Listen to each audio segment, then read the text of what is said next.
Tonight's recitation is a request from my friend Melissa in the United States of America. And Melissa has requested a beautiful poem by Robert Frost. It is, of course, The Road Not Taken. At this time, there are many roads familiar and not so familiar that we can't explore. And when I think of this beautiful ballad of the spoken word, it reminds me of 1995, when I was Government Minister for Arts, Culture and Gaeltacht. And in that year, I was part of a trade mission to South Korea, exploring trade and tourism opportunities between Mother Erin and South Korea. We were brought on a tour of the militarisation zone, and then we had some lunch. And after lunch, I felt like a ramble and decided, like Robert Frost, to take the road not taken.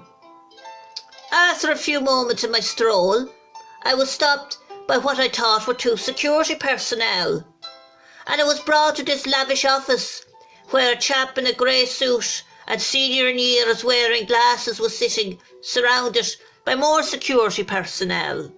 I greeted him as per local custom and gave him a copy of my business card. He looked down at it and looked up at me, and he said, "Capitalist." "No," says I'm more socialist. And for the next hour, I gave him a brief breakdown of my political career. Next, he points his finger at me and goes, "You selling weapons?" I grunted in disgust. "Most certainly not. The only weapon in my armoury is poetry. The pen is mightier than the sword. I don't know what delegation you're referring to, but it's certainly not me." And for the next hour, I lectured on the writings of some of the great voices in the anti-war movement.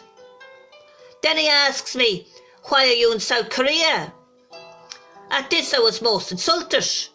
"Did I not tell you? We're the Irish delegation, over to share our enterprise, trade and tourism journeys."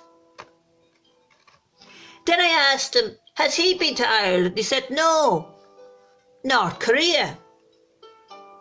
For the next 90 minutes, I spoke of the wild Atlantic Way, the cliffs of Moher, Newgrange, and many more of the beauty spots within Mother Erin. I recited the works of her finest poets, and I then asked him, has he read any Irish books? "No," he said, "I like movies." "Oh well," says one of my favourite movies is Bloom, based on James Joyce's Ulysses, and I decided to the best of my ability I'd recite the book. Halfway through the first chapter, they were all asleep. Eventually, they woke and I proceeded with my recitation, only for them to fall asleep again. I will not lie, I was in a rage with such insolence and insult, and I stormed out. I followed my route back, and eventually I reached where I started out. And the first thing I saw was the Taoiseach and Taoiseach on their knees praying, the Minister for Enterprise pacing up and down cursing on the phone about some idiot that got lost, and the Minister for Tourism crying and offering everybody more tea.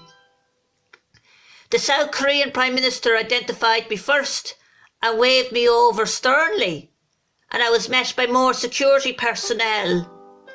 "Where were you?" he roared at me. "Well," says I was talking to your head of security, and he had no idea we were here. How dare you treat us with such disrespect?" He points to a chap in green military uniform, whose face would have cracked with an attempt at a smile. "This is our head of security. You ventured into North Korea." And then he spoke some choice words in Korean at me. And to this day, it's the first time Ulysses has freed a captive. And tonight, I will recite The Road Less Taken for Melissa, and for all of us who look forward to soon going on adventures again. And so forth. The Road Not Taken by Robert Frost. Two roads diverged in the yellow woods, and sorry I could not travel both, and be one traveller long I stood, and looked down one as far as I could, to where it bent in the undergrowth. Then took the other as just as fair, and having perhaps the better claim, because it was grassy and wanted wear. Though as for that the passing there had worn them really about the same, and both that morning equally lay in leaves no step had trodden black. Oh, I kept the first for another day, yet knowing how way leads on to way, I doubt it if I should ever come back. I shall be telling this with a sigh, somewhere ages and ages hence, two roads diverged in a wood, and I took the one less travelled by, and that has made all the difference. And that completes tonight's recitation. Ihawa.